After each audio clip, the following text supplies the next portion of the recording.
Assalamualaikum. Hari ni Cabi nak tunjukkan cara buat krim puff yang menjadi lompong di dalam dia. Okey, Cabi akan tunjukkan teknik-teknik cara buat dia ya. Okey, kita tengok bahan-bahan dulu. Cabi guna dalam 200 gram tepung gandum. Okey, 150 gram margarin. 300 ml air biasa. Sedikit esen vanila dan juga telur. Cabi guna dalam 6 biji telur ya. Dalam video 4 biji saja, sebenarnya 6. Okey, mula-mula sekali kita akan masukkan air. Kita akan masak ya.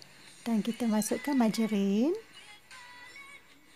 Kita akan masak margarin bersama air ni sampai dia mendidih.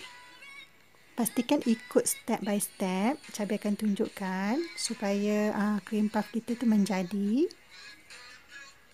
Okey, sekarang nampak dah mendidih kan? Okey, dan kita boleh masukkan tepung gandum kita.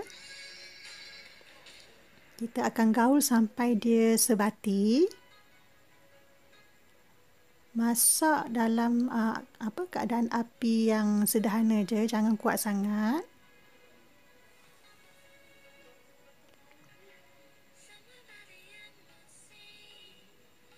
Okey, Cabi tukar kepada sudip lah. Senang sikit nak gaul dia dalam kuali kan. Okey, sekarang nampak tak? Dia akan jadi macam ni.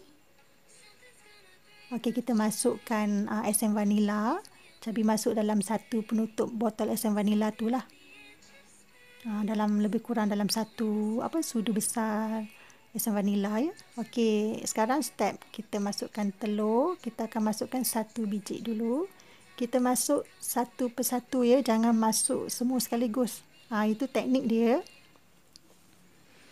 Okay, kita akan gaul sampai dia sebati dulu dalam keadaan api yang kecil lah waktu ni. Okey, bila dah sebati kita masukkan telur kedua pula. Dan kita akan gaul sampai sebati lagi.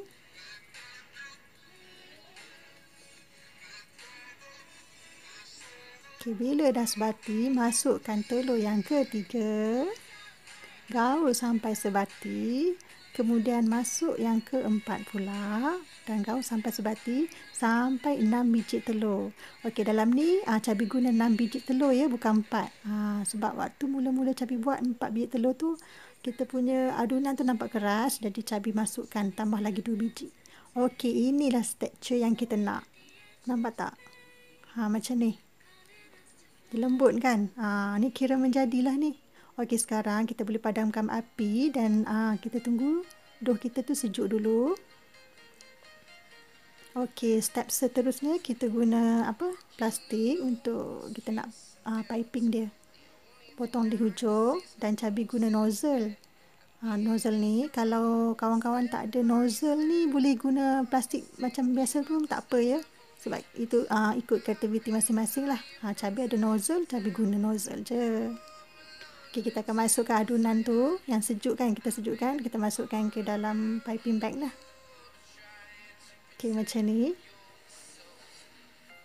Dan Cabi guna dulang. Okey, dulang ni tak payah sapu mentega atau margarin apa-apalah. Sebab dia dia tak akan melekat lah. Okey, kita ikut design yang kita nak. Okey, Cabi pun tak ingat ya nozzle berapa pecahan tu. Okey, dalam video ni nampak macam besar kan. Sebenarnya Cabi buat kecil je dia punya bentuk puff tu. Macam ni. Okey, dah penuhkan ruangan dulang tu.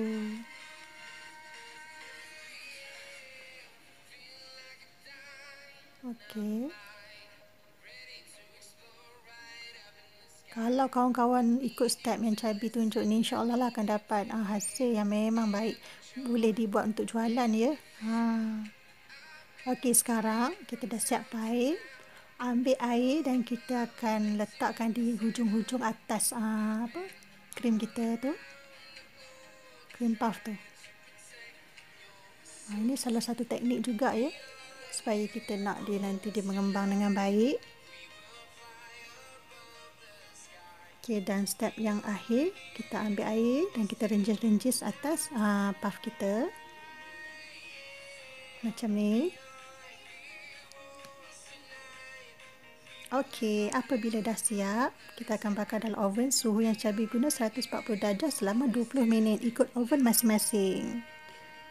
Ni dah siap masak. Nampak tak? Bergoyang-goyang dia dalam dulang ni. Kita tolak-tolak pun dia bergerak. Maksudnya dia tak melekat lah. Nampak macam ringan je kan? Okey, sekarang kita akan gunting di tengah-tengah. Kita nak tengok dia lompong ataupun tidak. Okey, nampak tak? Dia lompong. Maksudnya puff kita menjadi. Okey, nampak tak? Okay, sekarang kita akan masukkan filling. Okey, filling ni Cabi guna filling custard. Okey, untuk resepi filling custard nanti Cabi akan tunjukkan untuk next video ya. Hari ni Cabi nak tunjuk cara buat puff dia dulu. Nanti Cabi bagi resepi untuk filling custard dia pula. Okey, boleh kita masukkan filling custard dan lepas tu kita taburkan gula di atasnya. Okey, alhamdulillah dah pun siap. Selamat mencuba.